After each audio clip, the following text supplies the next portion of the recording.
మహబూబాబాద్ జిల్లా కోమటిపల్లిలో ఉపాధి హామీ ఫేస్ ఆథెంటికేషన్ యాప్ కూలీలకు తిప్పలు తెస్తోంది. కొండగట్టులో గుండు గీయించుకున్న మల్యాల శ్రీనివాస్ అనే కూలీని యాప్ ముఖాన్ని గుర్తించలేదు. దీంతో ఓ మహిళా కూలీ తల వెంట్రుకలు తన గుండుపై వేసుకుని హాజరు నమోదు చేసుకోవాల్సి వచ్చింది.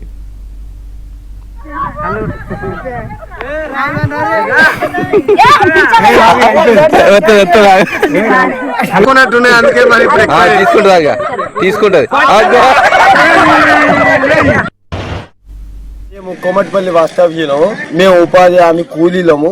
మేము వచ్చేసి పనికి వెళ్ళిన చోట చాలా సన్నివేశాలు జరిగినాయి. ఇప్పుడు ఫేస్ అనేది మాకు ఫోటోలల్లా రావడం లేదు. ఫోటోలో ఎందుకంటే మేము మొక్కుబళ్ళకని దేవుళ్ళ కాడికి వెళ్తే ఆ గుండు చేపించుకోవడం అవుతుంది, మా మొక్కుబళ్ళు ఒప్పు చెప్పుకోవడం అవుతుంది. ఇదంతా జరుగుతుంది.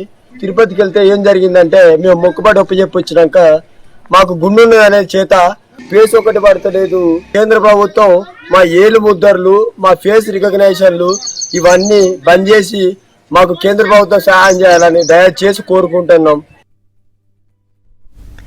సాంకేతిక లోపాలు, నెట్వర్క్ సమస్యల వల్ల హాజరు పడక వేతనాలు నిలిచిపోతున్నాయని అధికారులు స్పందించి ఈ ఇబ్బందుల్ని తొలగించాలని కూలీలు కోరుతున్నారు.